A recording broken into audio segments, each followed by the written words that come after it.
Series بچوں کی سبق آموز کہانیوں کی سٹوری نمبر 3 پڑھیں گے، جس کا عنوان ہے اذان کا احترام۔ بیٹی مریم، ٹی وی بند کرو، اذان ہو رہی ہے۔ اچھا ماما جان، بند کرتی ہوں، مریم نے جواب دیا، مگر ٹی وی چلتا رہا۔ سنا نہیں، ٹی وی بند کرو، اب ماما نے تیز آواز میں کہا۔ ابھی کرتی ہوں، ریموٹ نہیں مل رہا، مریم نے کہا۔ اتنے میں فاطمہ کی آواز آئی، مجھے سمرن نے چٹکی کاٹی ہے۔ جب کہ سمرن چلانے لگی، پہلے مجھے فاطمہ نے دھکا دیا۔ ٹی وی چل رہا ہے۔ تنگ آ کر ماما کچن سے باہر آئیں، دیکھا کہ بچے آپس میں دھینگا مشتی کر رہے ہیں۔ ریموٹ موسیٰ نے پکڑا ہے، جو کارٹون دیکھنے کی ضد کر رہا ہے۔ اتنی دیر میں اذان بھی ختم ہو گئی۔ ماما اپنا ماتھا پیٹ کر رہ گئیں کہ ان بچوں کو یہ احساس ہی نہیں ہے کہ اذان کا جواب دینا واجب ہے۔ یہ تو اللہ کی طرف سے پکار ہے۔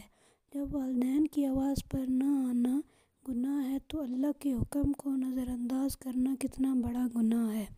ہمارا فرض ہے کہ تمام دنیاوی کام کاج چھوڑ کر پہلے اذان کا جواب دیا جائے، پھر نماز کا اہتمام کریں، اس کے بعد دنیاوی کاموں میں دلچسپی لیں۔ میں تمہارے پاپا کو بتاؤں گی کہ تم نے آج کیا کیا۔ رات کو جب ان کے پاپا آئے تو ماما نے سارا قصہ کہہ سنایا۔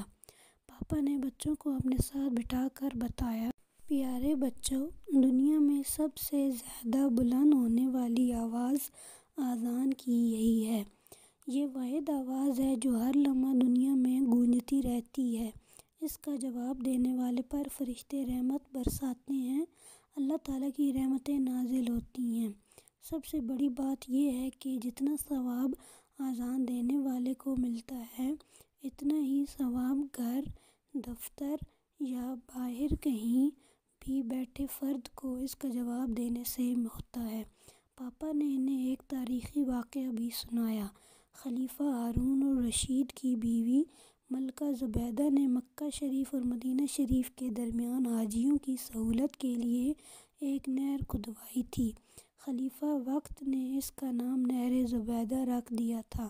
جب ملکہ زبیدہ کا وصال ہوا تو ایک معزز عورت نے ملکہ کو خواب میں دیکھا اور پوچھا، تیرے ساتھ خدا نے کیا معاملہ کیا؟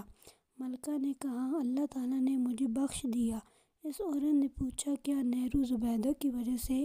ملکہ نے کہا، نہیں، اذان کے احترام کی وجہ سے۔ مجھے ایک مرتبہ سخت پیاس لگی تھی، میں نے خادمہ کو پانی لانے کے لیے کہا۔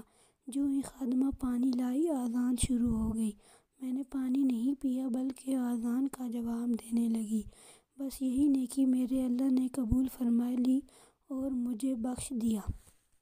دیکھا بچوں، اذان کا احترام اور جواب دینے پر اللہ تعالیٰ اپنے بندوں کو کتنا بڑا انعام دیتا ہے۔ سب بچوں نے وعدہ کیا کہ آئندہ وہ اذان کا احترام کیا کریں گے۔ میری بھی تمام بچوں سے گزارش ہے کہ اذان کا احترام کیا کریں اور نماز بھی پابندی سے پڑھیں۔ امید ہے دوستو آپ کو آج کی سٹوری اچھی لگی ہوگی۔ پھر ملتے ہیں نیکسٹ سٹوری کے ساتھ، تب تک کے لیے اللہ حافظ، فی امان اللہ۔